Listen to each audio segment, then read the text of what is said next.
The group left this morning. They had to. The water dried up. The animals moved on. Staying meant starving. But you can't walk fast anymore. So here's the question that decides whether you live or die by nightfall. Did they leave you? Because for most of human history, this wasn't a nightmare. It was a Tuesday. And what actually happened next is the opposite of what almost everyone assumes. For 95% of our existence, humans were nomads. No houses, no farms, no storage. If the food in one place ran out, you moved to the food. Simple.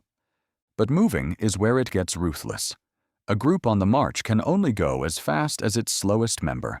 And the slowest member, the one with the broken leg, the one 9 months pregnant, the elder whose knees are gone, that person doesn't just slow themselves down, they slow down everyone.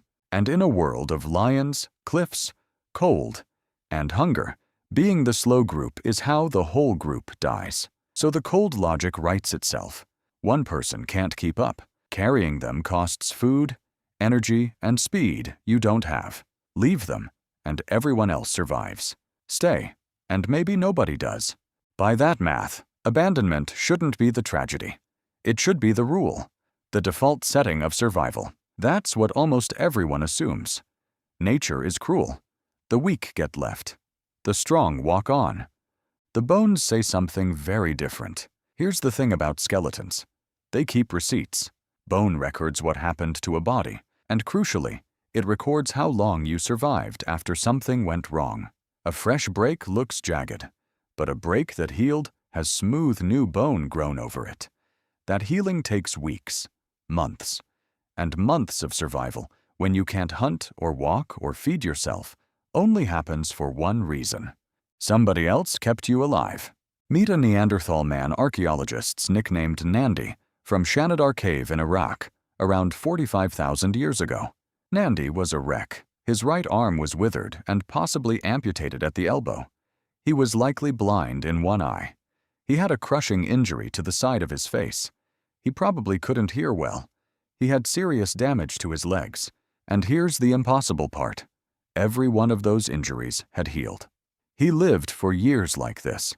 A one-armed, half-blind, limping Neanderthal in the Ice Age did not feed and defend himself. His people did it for him. For a long, long time. Now go back nearly 2 million years to Dmanisi in Georgia, long before modern humans even existed. Archaeologists found the skull of an old member of an early human species, and this one had almost no teeth. Not freshly lost. The tooth sockets had healed over and closed, meaning he'd lived years without them. Think about that. No teeth. In a world where survival means tearing raw meat and chewing tough plants. Someone was almost certainly processing his food for him. Nearly 2 million years ago, before farms, before language as we know it, someone was making sure the toothless old man ate. And this one is the gut punch. A young man archaeologists call Burial 9 from Manbac in Vietnam, about 4,000 years ago.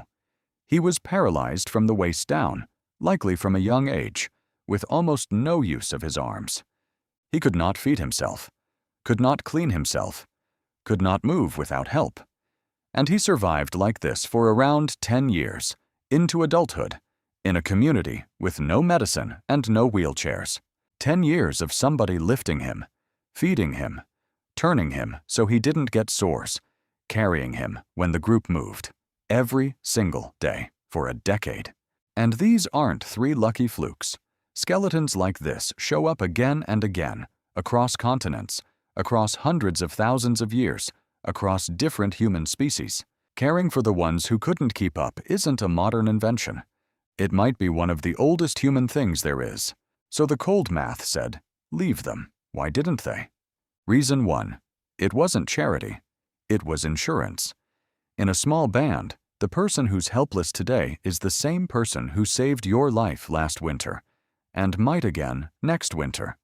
A group that abandons its injured is a group whose best hunter learns that the day he twists an ankle, he's dead. That kills trust. And a band that doesn't trust each other doesn't cooperate.